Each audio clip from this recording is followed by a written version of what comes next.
People are always asking me what characters you actually need to build when it comes to Void Erosion Purge. And I thought after answering this question several times in streams, I'd just go ahead and make a video to try to help you guys out, because I know there are a lot of people still struggling to clear this content. So I'm going to go over the top 5 Descendants you need in order to clear Void Erosion Purge. Now, if you don't know, Void Erosion Purge is the current in-game activity. Now, I wouldn't really call it a true in-game activity, but it's basically the only activity that we have. It consists of 30 stages of varying difficulty, and that difficulty ramps up higher in the last 5 stages when your skill power is nerfed into the ground, and the entire thing switches from being a skill power game to a weapons game. Now, there is a little quest you have to do to get access to Void Erosion Purge, and we've discussed that in prior videos. So if you don't know how to get access to Void Erosion Purge, definitely check out the previous videos. Another thing I want to let you guys know is this isn't a build guide for every Descendant, but you will be seeing some of the builds. The modules I show you are not the complete build. There are other things you need, such as components and reactors, but I do want to give you guys at least a slight overview of what we are looking at when we talk about these Descendants. But having said all that, let's go ahead and look at the number 5 Descendant on the list. And when it comes to the number 5 Descendant, I'm going to have to suggest that everybody get Inez. Right now, Inez is single-handedly probably the most broken Descendant in the game. And it's not really Inez's fault that she's so broken. I truly think that she was developed for much harder content that we have, but every time we get challenging content, people request for it to be nerfed, and because of that, she is even more of an outlier than she used to be. Inez is exceptional with skill damage, and she does a great job when it comes to her electric skills versus basically the first 25 stages of Void Erosion Purge. If you have a well-built Inez, she can basically carry you through 80% of the content that you're going to have to get through. If you're unsure of what builds to use, basically any of her builds will work. The whole goal with Inez is to basically maximize the amount of bounces she gets with her skills and do as much crit damage as humanly possible. We are also trying to get her cooldown as low as possible so we can basically spam her one, and you mix that with Time of the Hunting Hounds and you've basically just created the most insane Descendant in the game when it comes to skill damage Descendants. So because of that, if you don't have Inez, definitely get her, because she is going to help you not only in Void Erosion Purge, but in a ton of other content in the game.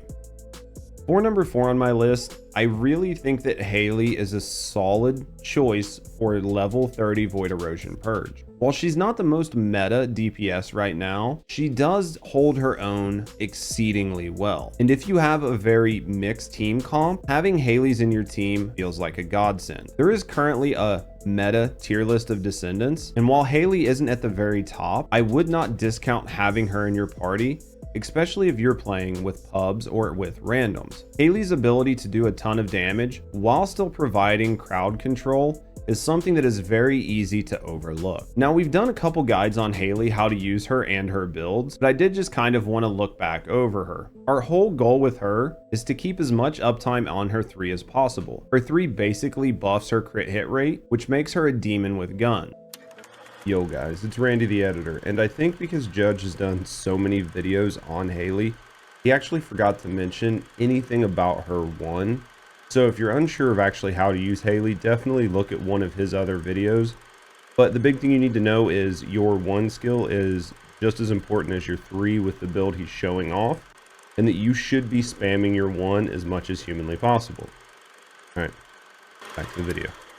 One thing you need to be careful of when you play Haley is that most of the time you want to pair her with the Albion Cavalry gun, and this gun does a great job of locking monsters down. I love Haley in pubs because you never know who you're going to get. But one thing you do need to keep in mind is if you do get a Lepic in your team, try to let your Lepic pull everything together before you unload with the Albion Cavalry gun. This gun bounces damage all over the place, and if you start shooting before the Lepic sucks, there's a very good chance that you will prevent monsters from getting sucked, and that's going to cause a whole nother series of problems. I do think she's great, and I think she's amazing if you don't actually have a team comp pre-made. And because of that, I wanted to put her on the list, but I definitely put her a little bit lower down than what I would have a few weeks ago.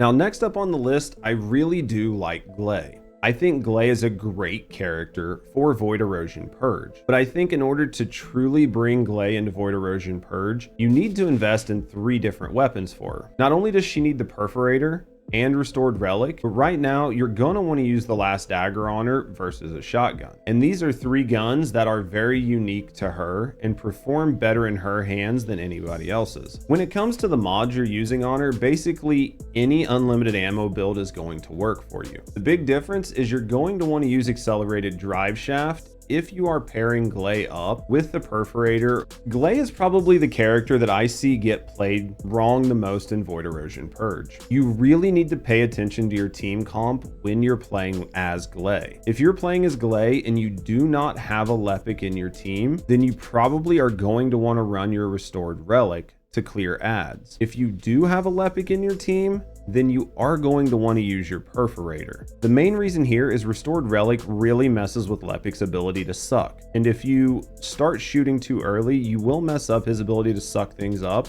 and it's going to cause tons of other issues. The other big issue I've been seeing lately is a lot of people are running around just using the Last Dagger. The Last Dagger is her bossing gun. It does an insane amount of single target damage. But in Void Erosion Purge, it's about clearing packs quickly. And nothing clears packs as quickly as the Perforator, especially if you can proc Accelerated Drive Shaft. So if you are bringing a Glay into pubs, definitely pay attention to who you are playing with to determine what gun you're using.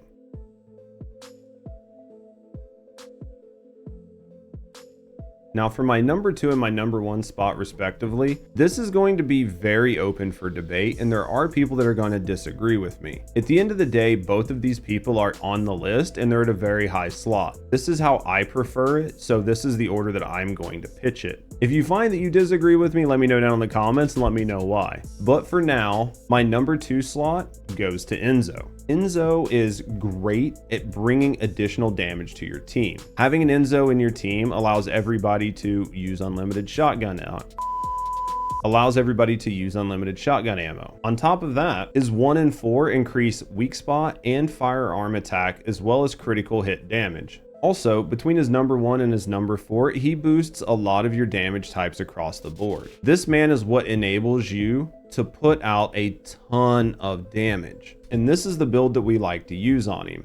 There's definitely some conversation about maybe not having maximized conservation on there. But at the end of the day, our goal here is to get his duration as high as possible and to get his cooldown low enough that we can maintain 100% uptime on his 4 drone for our entire party. The main thing that Enzo brings to the team, outside of being able to just keep unlimited ammo, is all the additional damage that he brings. A really good Enzo can make a huge difference in your time to kill and cut tons of time off of your run. He is basically an indispensable team member in any high-level team comp, but he's not the most indispensable team member to me.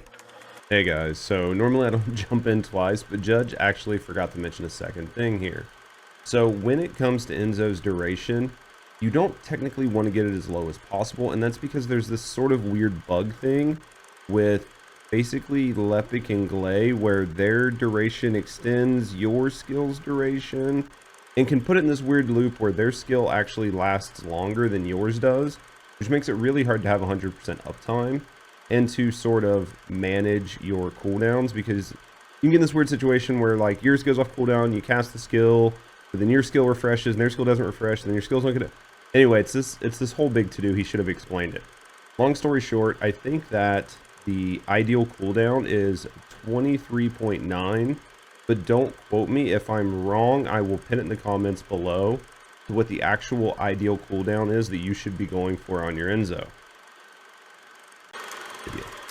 For me, the team member I cannot live without is Lepic. Now, I know Lepic isn't bringing a whole lot in the damage department, but what he does bring is control of the battlefield. And control of the battlefield prevents things from being hectic. And I think that that is very hard to quantify when it comes to making runs smoother. If you've ever run with a good Lepic, then you know exactly what I mean. While he's not ratcheting up your ability to do damage, he is going to make your life easier, and making your life easier makes runs easier, and easier runs are easier to clear, and easier clears equate to more drops. When it comes to Lepic, our big thing that we're trying to do here is keep 100% uptime on his traction grenade. So I'm going with as much cooldown and as much duration as I can possibly get, while trying to bring the skill cost down to as low as humanly possible. This is a very mana heavy build, and this is something that can put a damper on your party, especially if your time to kill is very bad, because over time it does get hard for Lepic to continue to juggle adds indefinitely.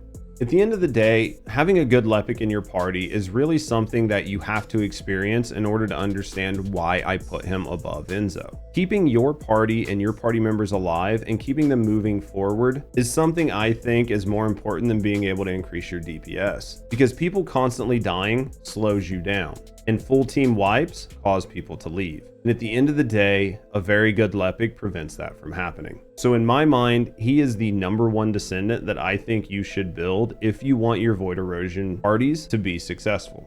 Now, this wouldn't be a judge video if I didn't do an honorable mention. And my honorable mention is going to go to Sharon. Right now, Sharon is not actually in the meta when it comes to Void Erosion Purge, but she can be built out to be a pretty devastating gun descendant. And while things aren't realistically in her favor right now, we could just be one good gun or one skill change away from her really being at the top of the leaderboard. I'm not saying that you should invest in your Sharon, but I am saying that she's somebody to keep an eye on. She can do a ton of damage with invisibility mixed with the right weapons, and this could be something that could come into play in the stages moving forward, especially where something like Electric really gets a good skill advantage.